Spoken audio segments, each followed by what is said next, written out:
Imagine करो 1937 का America, new Jersey का एक बड़ा एयरबेस। हजारों लोग खड़े हैं, आसमान की तरफ देख रहे हैं। उनके ऊपर से गुजर रहा है दुनिया का सबसे बड़ा जहाज। लेकिन ये कोई समुंदर का जहाज नहीं है, ये उड़ान है हवा में। 804 फीट लंबा, टाइटैनिक से सिर्फ 80 फीट छोटा।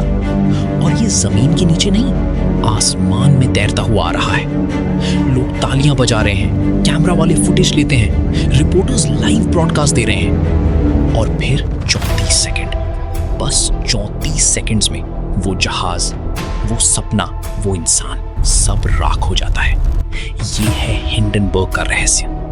और आज तुम्हें उस रात की पूरी कहानी सुनाएगा, जिसमें आग तो थी, लेकिन शायद खाना भी था।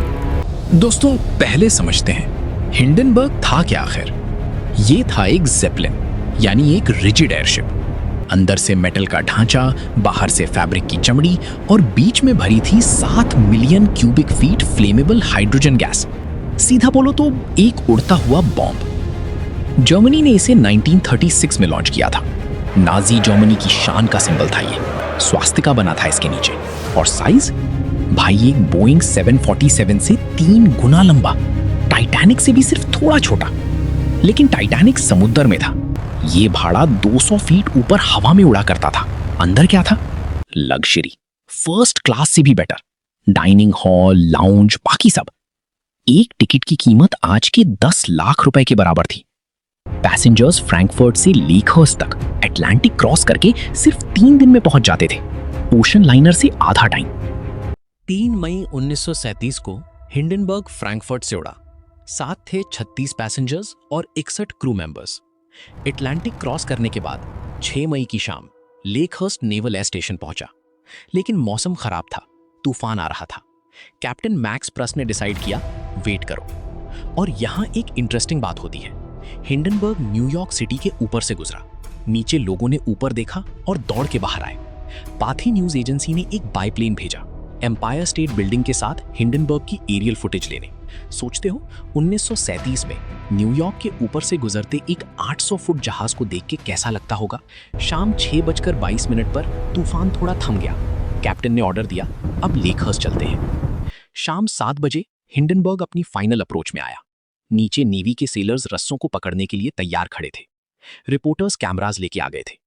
WLS रेडियो का रिपोर्टर हर्ब मॉरिसन अपना माइक्रोफोन लेके रिकॉर्डिंग कर रहा था, एक रूटीन लैंडिंग की। 7:15 बजे रस्से जमीन पर गिरे, सीलर्स ने पकड़ा। और फिर 4 मिनट बाद सब कुछ बदल गया। 7:25 PM, रस्से पकड़े जा चुके हैं, लैंडिंग ऑलमोस्ट कंप्लीट है। और फिर पीछे की तरफ से आग की लपट निकलती है। 34 सेकंड, बस 34 सेकंड्स में 245 मीटर लंबा जहाज, जो 7 मिलियन क्यूबिक फीट हाइड्रोजन से भरा था, पूरा जल जाता है। लोग भागते हैं, जलते हुए पीसेस गिर रहे हैं, सेलर्स भाग रहे हैं, कैमरास रोल कर रहे हैं। और हर्ब मॉरिसन अपने माइक्रोफोन के साथ रोता हुआ बोलते जाता है, ओह द ह्यूमैनिटी। ये रिकॉर्डिंग अमेरिका की पहली coast to coast live radio news broadcast बनी। आज भी ये 3 अल्फाज, ओह द ह्यूमैनिटी, इंसानी तकलीफ का सिंबल बन चुकी है। 97 लोग थे उस जहाज में, 62 बचे। 35 की मौत जेपलिन में हुई, 13 पैसेंजर्स, 22 क्रू और एक जमीन पर खड़े ग्राउंड क्रू का, कुल 36 मौतें। लेकिन सबसे बड़ा सवाल तो अब भी बाकी था, आग लगी क्यों? दोनों देशों ने, जर्मनी और अमेरिका ने मिलकर जांच की। और यहां से शुरू होती है असली मिस्ट्री। Theory 1, static electricity. सबसे ज्यादा क्रेडिबल थ्योरी ये है, उस रात हल्की बारिश हो रही थी, तूफान अभी अभी गया था। एयरशिप की बाहरी चमड़ा, फैब्रिक, इलेक्ट्रिक चार्ज अब्सॉर्ब कर चुका था, लेकिन अंदर का मेटल ढांचा ग्राउंडेड नहीं था। जब रस्से जमीन से लगे, 4 मिनट का डीले था। पहले रस्से सूखे थे, फिर भीग गए। जैसे ही रस्से कंडक्ट करने लगे, अंदर का ढांचा ग्राउंड हुआ। और उस एक पल में फैब्रिक और फ्रेम के बीच एक इलेक्ट्रिक स्पार्क कौंधा, सीधा हाइड्रोजन गैस में। कैलटेक के प्रोफेसर कॉन्स्टेंटिनोस गियापिस ने 2017 में एक एक्सपेरिमेंट किया, एक मॉडल बनाया, बारिश सिम्युलेट की, और सच में जरूर स्पार्क निकला। एग्जैक्टली वैसे जैसा जर्मन कमिटी ने 1937 में थ्योरी दिया था। Theory 2, engine spark. कुछ लोगों का कहना था कि डीजल इंजन्स की स्पार्क से आग लगी, लेकिन इंजन्स पीछे थे और विटनेसेस ने आग पीछे से ही उठे हुए देखा। ये थ्योरी कभी फुल्ली प्रूव नहीं हो सकी। Theory 3, sabotage. ये थ्योरी सबसे ज्यादा ड्रामेटिक है। नाजी जर्मनी का जहाज था। एंटी नाजी सेंटिमेंट था अमेरिका में, यूरोप में भी। कुछ लोगों का डाउट था कि किसी ने जानबूझकर आग लगाई। एक जर्मन इंजीनियर एरिक स्पील पर शक था। वो एक एंटी नाजी था, मरा भी उस डिजास्टर में। कोई प्रूफ नहीं मिला कभी, लेकिन सस्पिशन आज भी है। Official conclusion, hydrogen leak plus static electricity spark equals disaster. अब एक इंटरेस्टिंग बात बताता हूं। हिंडनबर्ग ओरिजिनली हीलियम से भरना था। हीलियम नॉन फ्लेमेबल होता है। अगर हीलियम होता शायद कुछ नहीं होता। तो हाइड्रोजन क्यों? क्योंकि अमेरिका के पास था दुनिया का सबसे बड़ा हीलियम रिजर्व और अमेरिका ने नाजी जर्मनी को हीलियम एक्सपोर्ट करने से मना कर दिया था, सैंक्शंस की वजह से। सोचते हो अगर अमेरिका जर्मनी रिलेशंस थोड़ी बेटर होती तो शायद ये जहाज आज भी उड़ा होता। एक पॉलिटिकल डिसीजन, एक एक्सपोर्ट बैन और पूरी हिस्ट्री बदल गई।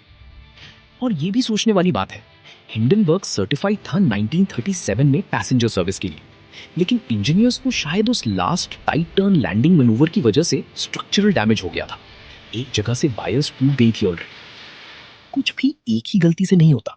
डिजास्टर्स तब होते हैं जब कई चीजें एक साथ गलत हो जाती हैं। वो 34 सेकंड सिर्फ 36 लोगों की जिंदगी नहीं ले गए, उन्होंने पूरे एक एरा को खत्म कर दिया। एयरशिप ट्रैवल, जिसमें 30 सालों में 2000 से ज्यादा फ्लाइट्स में एक भी पैसेंजर का एक्सीडेंट नहीं हुआ था, एक ही दिन में खत्म हो गई। लोग अपना भरोसा खो बैठे। और क्योंकि कैमरास वहां थे, क्योंकि हर्ब मॉरिसन का इमोशनल ब्रॉडकास्ट था, क्योंकि दुनिया ने रियल टाइम में यह देखा, पब्लिक कॉन्फिडेंस कभी वापस नहीं आया। जर्मनी में नाजी गवर्नमेंट ने कवरेज दबाई। वीडियो फुटेज वर्ल्ड वॉर 2 के बाद रिलीज हुआ।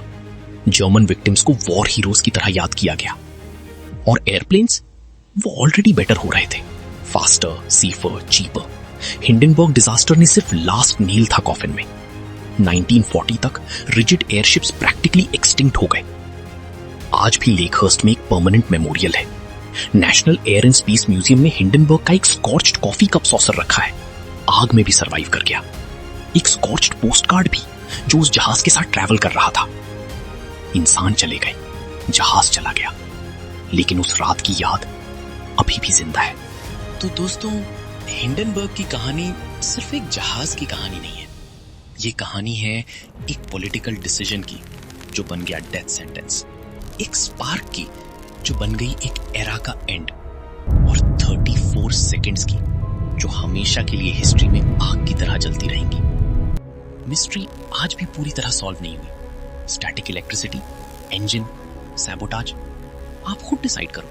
कमेंट्स में बताओ आपके हिसाब से हिंडनबर्ग क्यों चला। अगर ये वीडियो अच्छा लगा तो लाइक करो, चैनल को सब्सक्राइब करो और बेल आइकन जरूर दबाओ। ऐसा ही एक और मिस्ट्री अपकमिंग है जिसमें एक और अनसिंकेबल चीज की बात करेंगे। हिंट, समुद्र के नीचे भी कुछ रहस्य छुपा हुआ है।